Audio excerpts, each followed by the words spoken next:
台中掀起这个奥莱大战，伫台中港这个三井奥莱呢，开幕一年了，吸引800万人次，赚偌济？赚50亿。估计明年二期商场动工伫后里这个力宝呢，同款首先一步要去占地6公顷的二期商场，要增加100外这个品牌店，内面更加是仿这个意大利度假胜地这个科莫湖，要民众来这踅街，袂输是出国度假同款。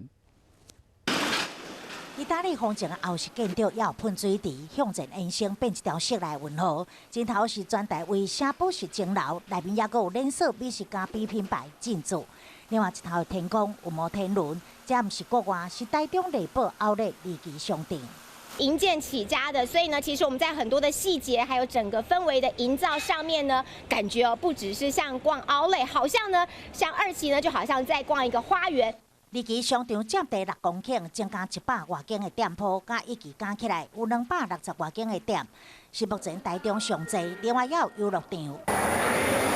内堡奥莱2期商场赶伫耶诞节气氛运，无放过跨年过了春节的送礼条，而且阁要对抗剧烈的对手，伫台中港的三井奥莱。三井奥莱开幕一档，吸引800万人次，赚50亿。嘛规划伫停车场扩建2期的商场，明年动工。